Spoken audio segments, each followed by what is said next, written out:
Hallo zu einer neuen Folge von Reptil TV. Hier mein hübsches Intro-Tierchen heute, eine wunderhübsche Aldabra-Schildkröte.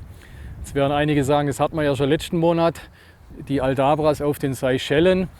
Wenn ihr euch umschaut, wir sind hier definitiv nicht auf den Seychellen. Wir sind hier bis vor einer halben Stunde war es noch ein milder Frühlingstag in der Schwäbischen Alb in Baden-Württemberg, auf der Schwäbischen Alb. Ich bin hier bei einem befreundeten Terrarianer und der züchtet seltene, tolle Landschildkröten und da möchte ich euch heute wegen rumzeigen über die Schildkrötenzucht in der Terroristik. Ne? Nicht in der Natur, wie wir es in der letzten Folge hatten, sondern wie man das Ganze auch in der Terroristik toll machen kann. Ich bin jetzt hier mit dem Jörg. Er ist der stolze Besitzer dieses Prachttieres hier, gell? Jawohl. Und da das nicht die einzige ist, sondern du noch ein paar mehr hast, dürfen wir die heute bei dir anschauen, oder? So ist es, würde ich sagen. Dass die Sonne sich hier leider ein wenig hinter der Wolke versteckt, verziehen wir uns langsam Richtung Keller und schauen mal, was wir da unten noch so haben. Gucken wir die Tiere durch. Noch ganz kurz hier draußen, das ist eben Außeranlage, die hast du im Sommer im Betrieb, oder? Genau, das heißt Sommers, also sobald es Temperaturen hat für die südafrikanische Pantherschildkröte, wenn wir nachts nicht mehr unter plus 5 Grad kommen, bleiben die hier im Freien, ohne Heizung, einfach in diesem Frühbeet, sage ich mal. Das ist mit diesen Altop UV-durchlässigen Platten. Aha. Bleiben die draußen, dann macht auch diese kalte Temperaturen nichts. Wenn man da so das Verbreitungsgebiet anschaut, Stellenbosch, Südafrika, die Temperaturen wenn vergleicht, die haben also durchaus auch mal im Winter Schnee, kann durchaus vorkommen. Also die halten auch ziemlich niedrige Temperaturen aus. Anders ist natürlich hier mit dieser Gigantea, die jetzt momentan noch im Keller lebt, wird aber dann umziehen in die Garage. Das heißt, das Auto wird verkauft, damit man den Umbau für die Garage zahlen können. Und dann kommen die Schildkröte in die Garage. Bleiben die Giganteas in der Garage und dann wird hier ein Bereich gemacht mit Außengehege nur für die Giganteas. Okay. Ja, es wird frisch. Der Gigantea bestimmt auch, wobei die frisst, die fühlt sich wohl, gell? Die freut sich über das erste schöne Wetter. Das ist so. Aber jetzt gehen wir runter in den Gehen Keller. wir runter. Wir sind jetzt hier beim Jörg in deine heiligen Kellerhallen, Terrarienhallen. Gell?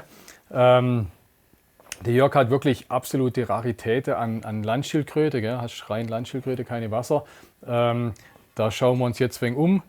Er hat rund 10 Arten, glaube ich, wenn ich es überschlagen habe.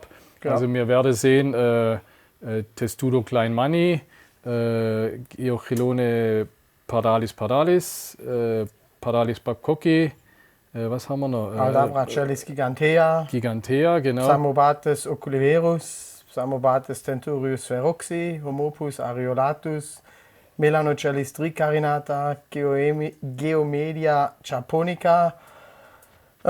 Und ich denke, Radiata haben wir Radiatas vergessen. natürlich, Astereocellis radiata. Okay. Und Aeschylensis haben wir, glaube ich, auch noch vergessen. Gell? Und natürlich Ist ja, noch die Geochilone Geochilone chilensis. Ja, und die Pardalis wäre, ich glaube, Stigmocellis ist es jetzt. Okay. Ja. Also bei den Namen, da steige ich zum Teil schon aus, weil da hat sich die Nomenklatur in letzter Zeit unheimlich geändert. Zu gell? oft, ja. Und auch bei einigen seltenen Schildkrötenarten, also ich muss zugeben, klar, diese Pardalis und die Sache, die kennt man natürlich, aber es sind echt Raritäten. Also die Landschildkröte Insider, die wäre wahrscheinlich bei dem Film vor dem Monitor abklappen vor lauter Neid und Erblassen, weil wirklich echte Raritäten dabei sind. Und eben, da gucken wir einmal rundherum jetzt. Ja. Fangen wir hier mit den Hübschen hier an. Guckt, passend zum Take, zum Filmdreh, macht der hinten gleich seinen Kopf raus. Jörg, was haben wir da Schönes? Das sind Buschmannland-Zeltschildkröte, Psammobates tenturius feroxi aus Namibia und Südafrika vom Verbreitungsgebiet her. Die sind eigentlich nur im trockenen Gebiet irgendwo, also die haben recht geringen Niederschlag, relativ wenig zum Fressen, hauptsächlich so Strohhalme und so weiter. Und das ist jetzt ein Männle und ein Weible. Wie man sieht, wir haben das Weib da vorher reingesetzt. Das Männle spricht also sofort drauf an. Mhm. Ich halte auch die Männer generell eigentlich getrennt von den Weibern. Okay, also das Männle ist der Kleine, wo gerade hinterherläuft, Genau. wie im richtigen Leben. Die Bube laufen dem Mädel hinterher, gell? Und von der Größe her, also sind die so ausgewachsen, sind die so adult? Die sind so adult. Und die Männer sind auch ein Ticke kleiner wie die Weibchen, Die oder? Männer sind ziemlich, also ein guter Ticke kleiner, das heißt so ein adultes Weib kann so zwischen 380, 360 bis 500 Gramm wiegen und so ein Mann kann zwischen 140 bis 220 Gramm wiegen. Also ist schon ordentlich kleiner. Deutlich kleiner. Ja. Kann man generell, das schweifen wir jetzt gerade ein wenig vom Thema ab, aber kann man generell bei der Schildkröte, bei manchen jetzt die Aldabra, da sind ja die Männer eigentlich eher die größere bisschen, gell? Eine kleine Ticke größer. Das ist so. Ja, Und kann man nicht pauschal sagen, oder? Nee. Es gibt nicht irgendwie Schildkröte, wo jetzt die Männer oder die Weiber größer sind, ist je nach Art unterschiedlich. das ist von Art zu Art unterschiedlich. Bei den Radiata sind auch die Mädels größer, bei der Pardalis sind die Mädels größer. Dann gibt es wieder Melanochalistri carinata, da werden die Männer größer. Geomedia japonica ist wieder umgekehrt, da sind die Mädel größer. Aha. Also, Interessant, wusste ich eigentlich bis jetzt auch gar nicht, gell, dass das so verschieden ist. so, hier sehen wir jetzt noch kurz, wie so eine Psammobates tentorius roxy trinkt. Das heißt, das ist ein so die Besonderheit auch bei dieser Art. Weil es in diesem Verbreitungsgebiet so trocken ist, gehen die morgens dann hin und lassen diesen Morgentau abrollen über den Panzer. Das ist praktisch das, was ich jetzt hier mache mit so ein paar Tropfen. Die lassen die abrollen, nehmen die Vorderfüßle, sieht man hier schön, bilden die wie so zu so einer Art V und fangen dann an mit dem Schnabel. Da rennt das Wasser sozusagen den Kopf runter ins Maul rein, oder Ins was? Maul Oder rein. Dann trinken sie. Bloß gell? natürlich jetzt nicht so extrem viel Tropfen wie jetzt bei mir, sondern wesentlich weniger. Das bisschen Tau von der Nacht. Gell? Genau. Und dann sieht man jetzt natürlich hier drinnen noch der Mann, der dann immer noch auch durch diesen Regen oder durch diese Feuchtigkeit gleich ein wenig, zu seinem sexuellen Trieb ein wenig angeregt wird. Ja, du, jetzt trinkt und, aber auch ein wenig, gell? aber auch, Macht jawohl, so ist es. So, jetzt reisen wir einfach von Namibia etwas weiter nördlich ins nicht ganz so ferne Ägypten von Namibia aus. Und dann sehen wir hier die Pseudotestudo kleinmanis. Hier im Moment sehen wir zwei Mädels, die sich etwas sonnen. Die ziehe ich eigentlich relativ gut noch. Die sind auch relativ einfach zu halten mit dementsprechender Ausleuchtung im Terrarium und dementsprechender Boddengrund und Nahrungsmittel. Du sagst jetzt einfach zu halten, aber eben Kleinmanni ist doch gerade das, wo sich Leute seit Jahrzehnten, also man hat es ja früher, sind sie ja importiert worden, für ein paar Euro im Prinzip verramscht worden, gell? Und keiner züchtet sie eigentlich nach, oder? Also du sagst jetzt einfach und leicht und sowas. Das finde ich jetzt eher fast das Gegenteil, oder? Was ist der Trick, oder gibt es einen Trick dabei, oder wieso ist es für dich einfach? Ob es einen Trick gibt, weiß ich nicht. Also es gibt in der Zwischenzeit, das ist richtig, sind früher natürlich durch diese Importe sind viel Wildfänge gekommen, die natürlich einen langen Transport auf sich gehabt haben. Dann haben es einige Tiere natürlich dementsprechend nicht geschafft. Heute haben wir schon Nachzuchten. Die Nachzuchten werden natürlich, wachsen auch relativ schnell, viel schneller wie natürlich in natürlicher Umgebung, was aber in meinen Augen eigentlich schädlich ist für die Tiere, wenn man es richtig macht. Richtig heißt von der Fütterung, von der Luftfeuchtigkeit mit Trockenruhe bei diesen Tieren ist auch wichtig, ist klar. Das heißt, im Sommer irgendwann fahre ich die Temperatur im Terrarium dermaßen hoch, also 38, 40 Grad, dass die eigentlich nicht mehr vorkommen. Das heißt, die verkriechen sich irgendwo in so einem Tontopf, wo es ein klein wenig kälter ist, bleiben da liegen. Das geht bis Ende August irgendwann. Und dann fahre ich die Temperatur langsam wieder nach unten. In dieser Zeit haben wir aber eine Trockenphase, das heißt, da gibt es auch kein Wasser. Da wird nicht gesprüht oder sonst was. Also wie lang ist das dann? Wie viele Wochen insgesamt? 2 Monate Das sind 3-4 Monate. Echt? Ja, ja. Okay. Also sobald es da unten warm wird, ist das so. Okay. Und die Paarungszeit ist aber trotzdem im Frühjahr. Also die Winterruhe ist das, was stimuliert zum Paaren, oder? Oder Die Winterruhe in dem Sinn haben die gar nicht. Es ist dann eigentlich eher so, dass nach der Trockenruhe dann die Paarung beginnt und dann eigentlich in der Natur fangen sie so ab Februar, Januar an, die Eier zu legen. in einigen Verbreitungsgebieten auch erst im März.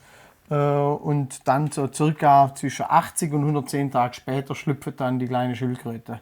Also ist die Trockenruhe im Sommer, die Zucht stimuliert? Ganz ja? genau, Okay. die Trockenruhe im Sommer. Und wichtig ist dann auch, weil es eben Wüstenbewohner sind, man braucht ein Temperaturgefälle. Es ist nicht immer tagsüber warm und nachts auch, sondern man hat dann auch so, das ist vielleicht das, wo es bei vielen hapert, da man einfach das Temperaturgefälle von tagsüber 35 auf nachts 20 oder weniger Grad hinkriegt. Das funktioniert bei mir recht gut. Dann haben wir hier noch 2 kleine Nachzuchten, die sind jetzt wenige Wochen alt. Dann haben wir versucht, hier noch 2 größere Tiere, die ca. einjährig sind, reinzusetzen, aber die sind natürlich schon so aktiv, dass sie den Platz in dem geräumigen Terrarium gleich ausnutzen für eine ausgiebige Wanderung. Und die große sind einjährig, die kleine sind von jetzt. Ja. Das heißt, die schlüpfen vorher hast du gesagt, zum Jahr, nee. Also bei mir sind jetzt die ersten schon geschlüpft, Ende Januar, Mitte Februar, sage ich mal. Also durch das, dass ich natürlich die Temperaturen vielleicht ein klein wenig anders habe wie in der Natur, zieht sich auch gleich ein wenig oder verschiebt sich das Ganze gleich ein bisschen. Das heißt, ich habe es natürlich nicht ganz genau exakt, wie es halt in der Natur ist, dass die dann wirklich erst im Februar ablegen, sondern bei mir liegen die ersten Eier irgendwann so Ende Dezember, Anfang Januar und dann geht es circa zwischen 80 und 110 Tage, bis die erste Junge kommen. Ja. Und die sind jetzt also circa 2 Wochen alt, 3 Wochen alt, sowas. Und machen die kleinen Mani 1 oder 2 Gelege im Jahr? Die kleinen Manis machen bei mir zwischen 3 und 4 Gelege. Sogar? Ja. Okay. Und teils je nach Größe vom Weibli zwischen, ich habe schon mit 4 Eier gehabt, ich habe mit auch nur einem Ei, aber mit 2 oder 3 Eier, so das häufigste sind 2, 3 Eier. Aha, ja. Doch so kleine Gelege und dann 3, 4 Mal im Jahr. Ja. Aha. Ja, und von Ägypten gehen wir dann wieder einfach ein Stück zurück, von der ägyptischen Wüste in die Kalahari. In der Kalahari findet man dann eben diese Psammobates oculiverus, die ich auch halt und nachziehe. Gibt es einen deutschen Namen für die, weißt du einer? Das ist Stachelrand-Schildkröte. Stachelrand, Erdschildkröte? Nee, nicht Nein, Erdschildkröte. nur Stachelrand. Stachelrand-Schildkröte, okay. Das sieht man an der Panzerform mit diesen kleinen Stacheln raus, die man auch schon bei den kleinen Jungtieren sieht. Das sind dann jetzt Jungtiere, jetzt probiert sie sich gerade an der Wolfsmilch. Das hintere ist ein Weibli, oder? Das sind, ich halte die Weiber auch wieder hier getrennt, das ist ein Weibli. Das ist jetzt, wenn man so will, ich glaube sogar von einem von den 2 die Mama. Und die Jungtiere sind wie alt? Die Jungtiere sind einmal vom April vom letzten Jahr und das andere ist vom Oktober vom letzten Jahr. Die haben auch so ein Schlupfgewicht mit 12, 13 Gramm bei mir.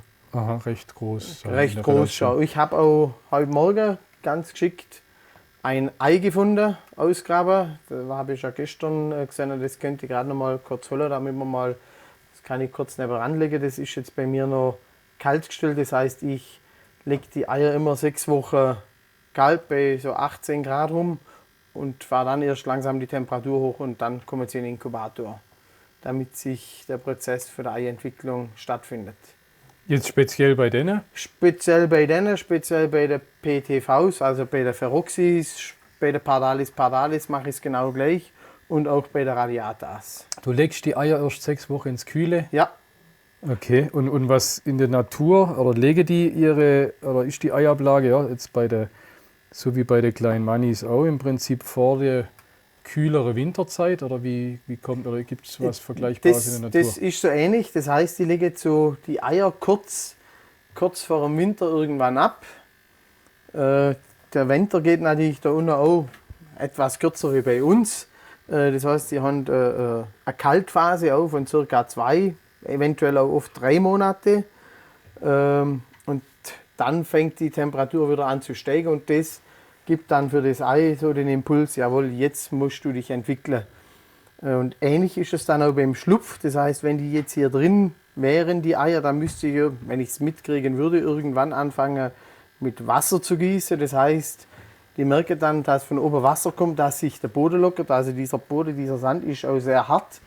Die würden von der Lage gar nicht rauskommen. Jetzt sind wir hier, siehst du vielleicht irgendwo ein Ei. So ähnlich, heute Morgen habe ich es im Terrarium gefunden, so wie es jetzt ist. Okay. Na gut, ein bisschen Spuren sieht man ja, wenn der rote Sand da rausguckt. Ne? Also wenn du weißt, dass sie ablegt, dann tun ja vielleicht die roten Sandkörner das gleich wenig verraten. Ne? So ist es, das ist praktisch so ein Indiz. Das heißt, wenn wir hier schauen, fangen wir mal an zu graben. Aber recht vorsichtig. Aha. Legen wir es frei. Aber das ist ja also bei den Schildkröte-Leuten generell, ne? Das hört man ja ein paar Mal. Oder selbst auf der Seychellen habe ich das gehört, wenn die Schildkröte die Eier eingraben, du findest sie ja fast nicht. Gell? Das ist ja das Schwierige an dem ganzen Ding, oder? Das ist relativ schwierig und auch wichtig ist, dass wenn man die Eier ausgräbt, da man sie also nicht irgendwie rausholt und dreht und sonstiges.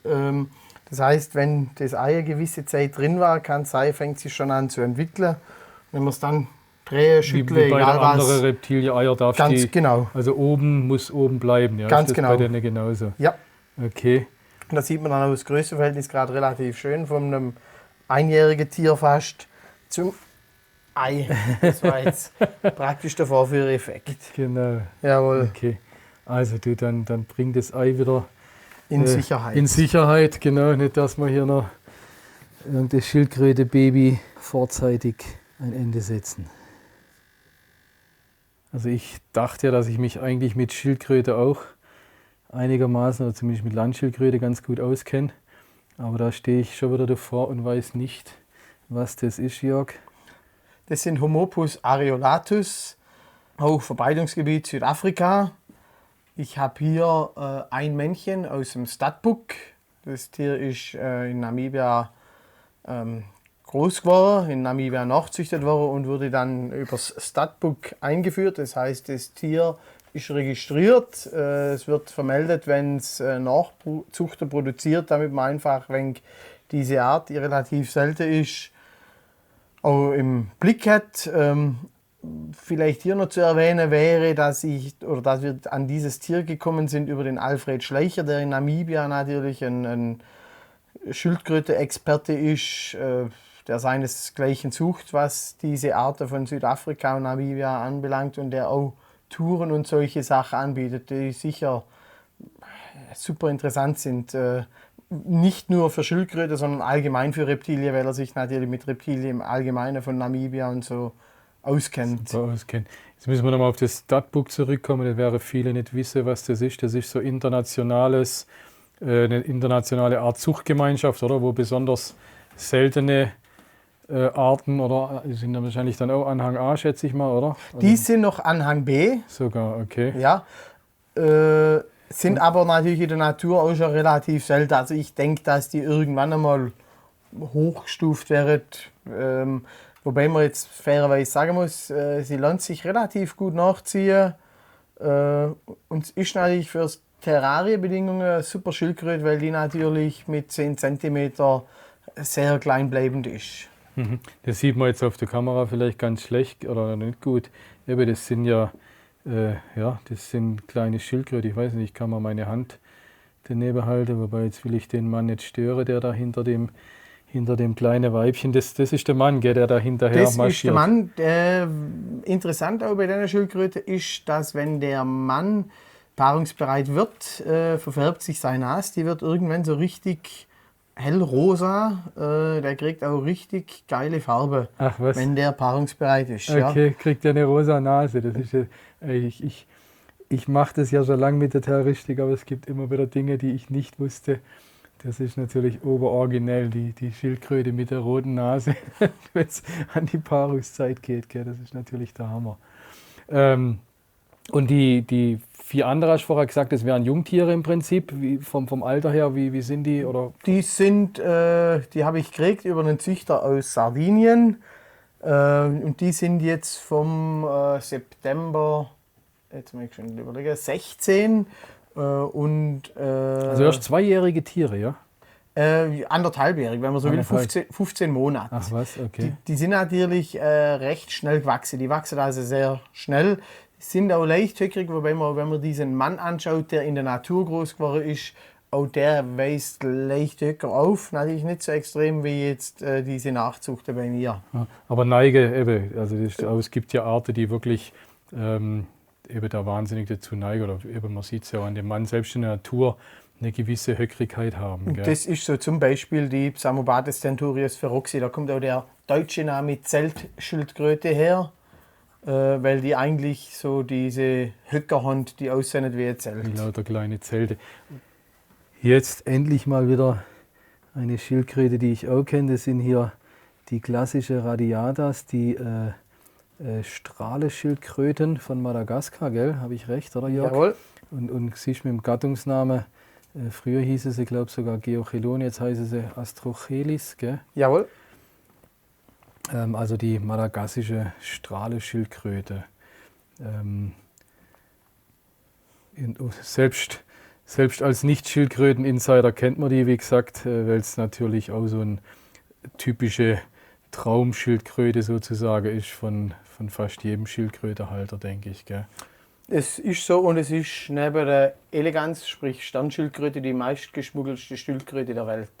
Okay. Ja, also da tauchen, ich denke, fast wöchentlich in Koffer zu 100 Stückweise Tiere in Jakarta oder auf dem südostasischen Markt auf, Aha. die in Madagaskar wild abgefangen werden. Ja, Madagaskar, bettelarmes Land, gell, da werden sie, glaube ich, am Straßenrand werden sie zum Teil angeboten, sei es zum Essen, zum Heimbringen oder was auch immer. Gell. Das ist so.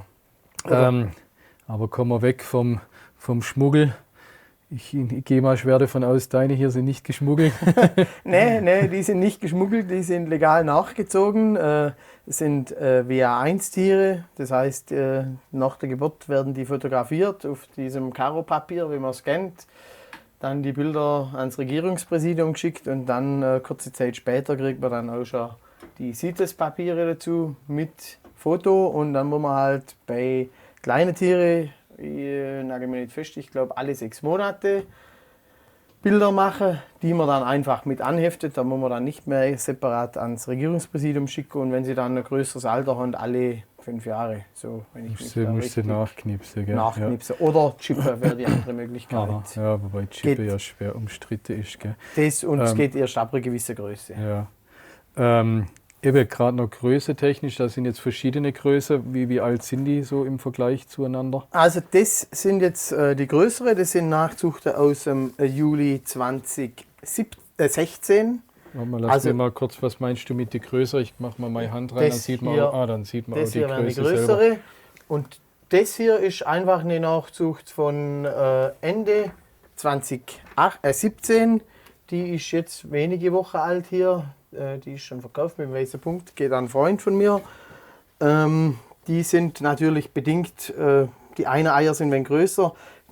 Das gerade relativ kleine Tier ist auch vom letzten Gelege. Das heißt, je mehr Gelege wir haben, desto kleiner werden auch die Eier. So, das erste Gelege sind einfach größere Eier, beim dritten Gelege sind die Eier schon deutlich kleiner. Mhm. Ja, und daher sind auch die Jungtiere dann etwas kleiner. Und noch kurz zur Endgröße oder die Größe von den Elterntiere. Also die Elterntiere, also sprich die Mutter von den Tieren, ist 12 Kilo, kann man sich so vorstellen, ca. 40 cm. Der Vater liegt so um die 8 Kilo, auch hier ist es wieder so, dass die Mädels größer wären wie die Jungs. Jetzt sind wir hinter der Terrarienanlage, ne? Wenn wir hier rechts gucken, da haben wir gerade drin gefilmt. Und hier brauchen wir ein bisschen mehr Platz, gell? Das ist wohl so, ja. Da sind wir jetzt auf den Seychellen in dem Moment, gell? So sieht es aus. Also ich glaube, bei diesen Tieren braucht man gleich ein wenig mehr Platz. Die werden auch also demnächst umziehen. Das heißt, Garage wird umgebaut, Auto muss weichen, damit die Schildkröten Platz haben. Da ich sehe auch jetzt, muss ich fairerweise sagen, bei der Größe nehme ich immer aus dem Keller raus und rein. Ist auch ein Stress für die Tiere. Da habe ich irgendwie keine Lust mehr dazu. Keinen Raustrage, Garage. kommen die in die Garage. Also eben, da sind wir bei der, hat ja nicht unbedingt jeder die Aldabra-Folge gesehen. Also wir sind hier Astrochelis gigantea, gell, heißen sie mittlerweile, die Aldabra-Riesenschildkröte. Also selbst der große Kollege, den wir vorher gefilmt haben, oder ein Weibchen wird es wahrscheinlich sein, Ich gell? vermute Weible, ja. Die ist gerade vielleicht so am Rande der Geschlechtsreife, ne?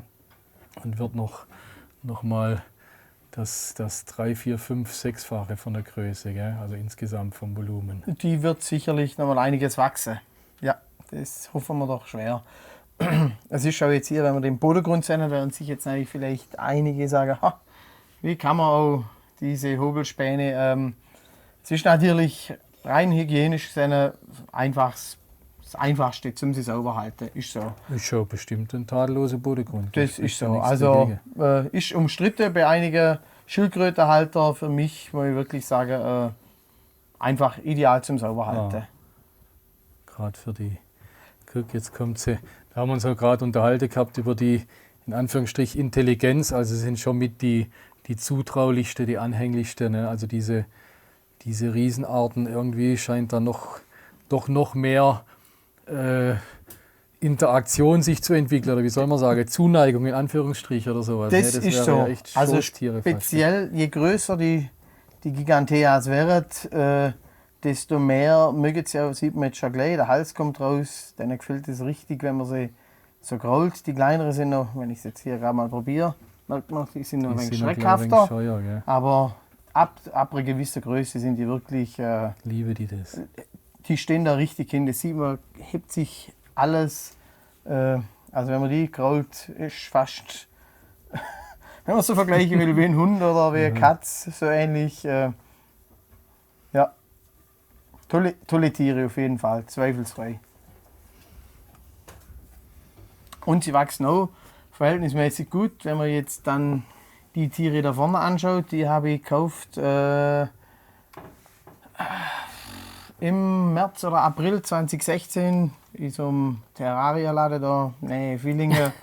Und die sind jetzt doch, also das größere Tier hat schon über 2 Kilo jetzt. Ah. Ja. Ja, die entwickeln sich pro Tag. Ja. Und machen Spaß. Die machen wirklich richtig Spaß. Also wenn einer den Platz dazu hat, kann ich bloß empfehlen, Giganteas. Muss man wirklich sagen. Ja.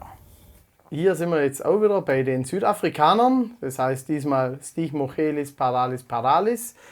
Das ist die Hauptart der Pantherschildkröte. Dann gibt es noch eine Unterart.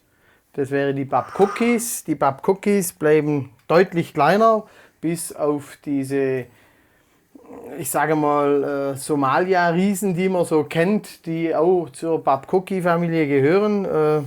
Die Babcockis sind die, wo man meistens als Pantherschildkröte für, jetzt sage ich mal, ein paar Euro so im Handel sind. Genau. Ne? Und diese pardalis, also hier haben wir eine Babcocki mal mit hier reingebracht, dass wir wegen den Vergleich haben. Und hier um uns rum, ich weiß nicht, Flo, wie gut du die drauf hast, haben wir die ganzen, komm du mal zu mir, haben wir die ganzen, guck, bei mir wollen sie es nicht, die nehmen es nur von dir. Hier haben wir die ganze pardalis, ne? Also die deutlich seltenere Unterart, ne? von der Pantherschildkröte. Es ist richtig, es ist die seltenere Unterart und in meinen Augen eigentlich die am einfachsten zu halten ist. Also das ist so meine Feststellung, diese pardalis sind natürlich aufgrund vom Verbreitungsgebiet in Südafrika, was so die Kälte anbelangt, relativ unempfindlich. Das heißt, ich halte im Sommer draußen, nur normale Schutzhütte, das war es unbeheizt. Wenn man halt mal nachts 5 Grad hat, dann hat es halt nur 5 Grad. Ist sogar relativ gut, weil dann mein kleiner Mann da hinten den nächsten Tag aus was vom Grund auch immer extra geil ist und immer schön loslegt. diese 4 Damen befruchtet. Okay, der Kleine hier unter der Rotlampe, unter der Wärmelampe, das ist der Mann. Das ist der Mann. Und die andere Und sind die Mädels. ganz okay. genau. So, das heißt, die Mädels wiegen sie wiegt so um die 17 Kilogramm, die 2 dahinter sind etwas über 20. Und das ist noch ein kleineres Mädel, die wiegt jetzt um die 12 Kilo. Die hat jetzt auch dieses Jahr zum ersten Mal Eier abgelegt. Ein Gelege, 8 Eier. Und dann sagst du eben diese Pardalis vom Klima her viel rauer sozusagen, Ja. wie die Babcocky, die man eigentlich so hauptsächlich in der Terroristik antrifft. Ne? Das ist so. Das heißt, ich würde jetzt die Babcockys als Tropenschildkröte so mehr oder weniger beschreiben, die so nachts noch relativ warm haben. Jetzt gerade diese Pardalis, bei denen gibt es auch mal Schnee im Winter. Das ist durchaus Ach was? einmal möglich es da dass sogar schneit. eine Nacht mit Schneefall hat. Ja, Okay. was die natürlich haben, ist klar, nachts dann kalt, tagsüber wieder mal so 20 Grad. Das, was wir dann im Winter natürlich nicht haben, ist auch klar, darum sind sie hier Also im nicht Winter. wie eine europäische Landschildkröte permanent kalt, sondern raue Nächte und Und dann tagsüber doch wieder tagsüber Sonnenschein 20 Grad Genau. oder mehr. Aha. Und ich halte sie dann eben, wie gesagt, Winter hier drin, Sommer, das heißt in den nächsten 1-2 Wochen gehen die raus. Und bleiben dann draußen bleibe bis im Freiland. Mitte, Ende Oktober. Ach was, okay. Ja, und sie haben natürlich auch eine tolle Guck mal, ja, sprüh mal die, Zeichnung. genau. Sprühen wir mal hier ein wenig so drauf. Sie sind auch von der Form her natürlich ganz anders.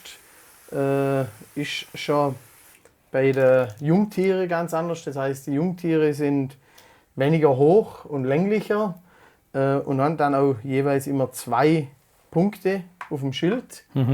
Und haben auch, ich sage jetzt mal, so eine Art Sommersprosse. Das heißt, sie haben relativ viele braune Punkte an den Füßen und so weiter. Ja. Im Vergleich zu der Babcocky. Im Vergleich zu der Babcocky. Jawohl. Guck mal, die haut das halbe Ding schon fast Ja. weg. Gell? Das ist Alleine. natürlich auch ideales Futter für die. Diese Opuntia, kalziumhaltig, phosphorhaltig, da ist alles drin, was sie brauchen. Plus Heu. Das kriegen sie bei mir im Winter. Guck, und die wollen doch lieber meine Turnschuhe. Ja, die zwei, unglaublich. Jetzt wechseln wir den Kontinent wieder nach südliche Südamerika, wenn ich das richtig sehe, oder? Jawohl. Bin ich richtig? Da sind wir in Chile bzw. Argentinien, oder? Das ist richtig. Das wäre Geochelone chilensis. Chilensis ist eigentlich nur bedingt richtig, weil in Chile diese Schildkröte gar nicht vorkommt. Woher die Namensgebung kommt, müsste ich jetzt auch zuerst nachlesen, aber irgendjemand hat sie wohl mal in Chile gefunden und dachte, sie ist in Chile verbreitet. Das stimmt aber nicht. Verbreitungsgebiet ist nur Paraguay und Argentinien. Argentinien runter bis nach Patagonien. Da gibt es auch eine südliche Form und eine nördliche Form. Die nördliche bleibt kleiner, das wäre die, die wir hier sehen. Die südliche wird wesentlich größer. Es sind Schildkröten, die eigentlich auch so gut wie gar nicht in den Handel kommen. Oder wenn dann nur als Farmzucht von Argentinien rüber. Ja, Wobei die ja auch Anhang A sind, oder nicht? Anhang B auch Sind noch. Anhang B, echt? Anhang B sind auch relativ einfach zum Halten, wenn sie sich mal eingewöhnt haben. Die Wildfänge natürlich sind schon, also die Ausfallquote ist sehr hoch. Also in Amerika ist das auch noch, oder war es mal eine häufige Schildkröte, aber da ist wirklich die Ausfallquote sehr hoch. Von den Importen, die reingekommen sind. Von diesen oder? Importen, jawohl. Eben in Argentinien sieht man sie oft, also wäre sie an der Straße verkauft, auch glaube zum Teil zum Essen wieder oder auch als Haustier. Aber da kriegt man sie ja eigentlich massig am Straßenrand sogar Angebote, gell, als Tiere. Und in der Terroristik gibt es kaum jemand, der die züchtet. Gell. Also ich kenn eigentlich, ja, ich kenne fast niemand. Und eben, klappt es bei dir mit der Zucht mit denen, oder? Also ich hatte Eierlinge. Ich warte jetzt eigentlich nur noch darauf, dass sie mal befruchtet sind. Der Mann paart. Das funktioniert schon recht gut. Ich warte halt jetzt immer noch auf die erste Nachzucht. Aber bin ich überzeugt, da braucht man halt Zeit, ist klar. Wenn man sich natürlich denkt, naja, ich kaufe die mal und in 6 Wochen habe ich dann die erste befruchtete Eier. Das wird leider nicht so sein. Wenn Schildkröte braucht alles ein wenig Zeit, darum die nehmen es ein wenig gelassener. Das ist so. Aber es ist natürlich wieder eine tolle Schildkröte, weil man sie relativ einfach draußen halten kann im Sommer. Es tut ihnen dann auch richtig gut, diese Temperaturen. Und ich nutze dann immer wenig so unseren Sommer wenig als ihren Winter.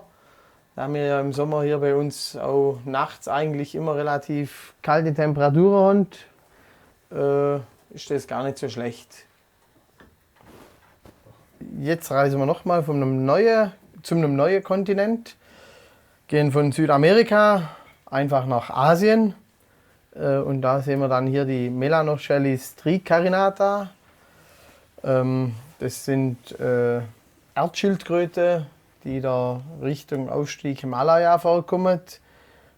Ist relativ selten gehaltene Art, weil sie zum Halten an sich relativ einfach ist, aber zum Nachziehen ist sie sehr schwer. Es gibt so Nachzuchterfolge in Österreich, beim Peter Braschak und beim Dr. Valentin. Und ich hoffe, dass es dann bei mir irgendwann auch mal klappt. Wäre schön. Die Jungtiere sind ziemlich farbenreich. Je größer die Tiere wären, desto mehr verblasset leider die Farbe. Man sieht's. Und vom Terrarium sind wir jetzt völlig weg von den, also jetzt hat man ja im Prinzip fast alles eher so Wüste oder so, gell?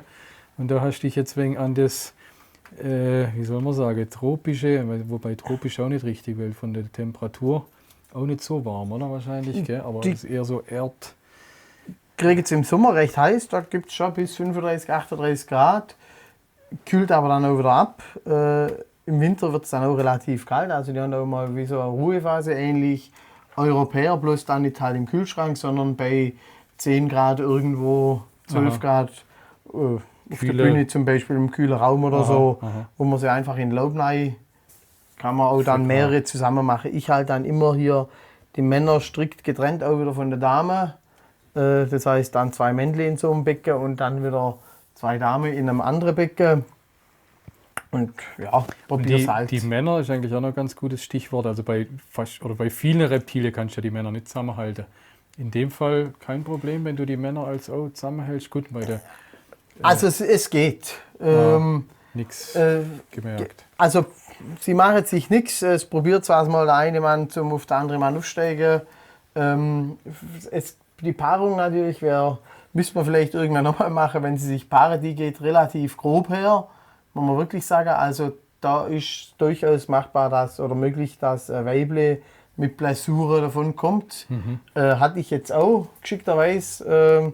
Gibt es da so einen Händler wieder, der dieses Hydrolyk verkauft. Ah, okay. Und das funktioniert auch da gut, muss ich also wirklich sagen. Für so kleine Verletzungen? Für kleine Verletzungen, also die beißt schon richtig neu. Also okay. Behandelst dann mit dem Hydrolyk? Behandle ich mit dem Hydrolyk. Freut mich natürlich zu hören, okay. Funktioniert gut. Ja. Und falls jetzt die Zuschauer denken, dass mir solche Dinge abspreche, definitiv nein. Kommt nicht von mir der Anreiz. Nee, definitiv nicht. Das haben wir nicht nötig. Jetzt stehen wir hier gleich ein wenig beengt, aber das, wie soll man sagen, das Glück jeden Terrarianers zum Schluss, das sind die Brutapparate, gell? Und die sind auch trotzdem gut bestückt. Du sagst zwar, die sind fast leer, aber für mich sehen die recht voll aus. Du nimmst auch die Industriebrüter. Ja. Hast da gute Erfahrungen gemacht damit, oder nehme ich an? Ja. Und vielleicht kann man noch was hast du denn drin liegen? Das ohne die großen Eier? Können wir gerade mal kurz vielleicht rausziehen. Oder machen wir es mal ganz einfach. Nicht wegen uns. Moment, machen wir die Schirrlampe weg. Da sehen wir jetzt auch vielleicht noch ein wenig so der Größenunterschied. Das wäre Pardalis pardalis, das ist Pardalis babcocki, das ist eine relativ große Seite. Das sind Pardalis pardalis Eier, die sind von diesem einen Mädel, die jetzt zum ersten Mal gelegt hat. Die sehen ein wenig kleiner aus. Hier haben wir jetzt Eier 10.7. Ist eigentlich schon relativ lang. Das heißt, das Ei, da sind die Geschwister sind schon geschlüpft. Wenn die sich nicht entwickelt, gehe ich hin, hole sie nochmal raus, stelle sie nochmal 8 Wochen kalt, stelle sie wieder rein. Wenn sie sich dann nicht entwickelt, kannst du in der Regel wegwerfen. Okay. Da hat sich jetzt was entwickelt, da sieht man was. Du meinst, die brauchen eben diese kühle Phase, um überhaupt eine Initialisierung oder sowas zu kriegen, genau, damit sich im Ei was entwickelt? Also ich habe jetzt für den schon wieder 3 Schlüpflinge. Das ist jetzt das letzte Ei von diesem 10.7., wo ich noch warte, bis es schlüpft. Wenn in ein paar Wochen nichts geht, dann ja. 10.7., jetzt haben wir Anfang April, also fast 9 Monate. 9 Monate, ja. Also okay. Warten wir noch ein wenig. Und bei Pardalis und Babcocki gleich, oder? Bei Babcocki nehme ich die Eier, grabe sie aus, direkt in den Inkubator. Okay. Pardalis diese mache ich es so. Das kühl anfangen. Genau. Okay. Klein Mani auch, da kommen die Eier auch gleich rein. Ben Radiatas, die haben wir hier oben. Die kommen auch zuerst kalt und dann warm. Oculiverus und Feroxy mache ich es genau dasselbe. Erst kalt, Erst kalt, dann warm. dann warm. Okay, erstaunlich. Und funktioniert bei mir so am besten. So, don't touch a running system, oder? Genau. Ja, Gut, dann machen wir hier wieder zu, bevor es zu kalt wird. auskühlt. Wir stehen wieder hier, wo wir am Anfang standen, ein paar Stunden später, aber ich fand es super interessant, also gigantische Terrarien und das ist auch das, was ich euch zeigen wollte, diese tolle Terraristik, ne? Diese tollen Terrarien und das Ergebnis davon ist, dass du das auch alles züchtest, was du an Tiere hast. Ne? Noch nicht, aber demnächst. Dein Ziel und eben, das ist so richtig Terraristik mit Herzblut oder mit Fleisch und Blut und so weiter und fand ich toll, mal wieder so eine Home Story sozusagen zu machen in dem Reptil TV. In dem Fall waren es jetzt die Schildkröte, da haben wir wirklich Raritäten gesehen und viel gelernt. Ich habe auch viel gelernt, Sache, wo ich trotz 30 Jahre Terraristik nicht wusste. Herzlichen Dank dafür. Gern. Wenn die Leute was wissen wollen, du sagst... Am liebsten, wenn irgendjemand Tiere will oder Interesse hat, einfach Kontakt über den Stefan und er kann es dann an mich weiterleiten. Ich schicke ihm die Antwort. Und, Also der Jörg ist, du bist keiner, der hinsitzen will und irgendwelche 1000 Anfragen. Also mir spricht einfach die Zeit, weil ich Family und dann jeden Abend hier unten bist 2-3 Stunden dran und da geht irgendwann die Zeit flöten. Das war Teil vom Deal, dass du gesagt hast, aber So lass mich bitte Gott und die Welt in Ruhe mit sämtlichen Fragen und das ist ja auch verständlich, das schaffst du zeitlich nicht. Gell? Da so gerne ich es vielleicht machen wird, aber da geht wirklich. Kümmerst dich um die Tiere. Genau. Dann danke ich dir, Jörg, Jawohl. und euch fürs Zuschauen und bleibt mir treu, checkt meine Balls und checkt Jörgs Schildkröten.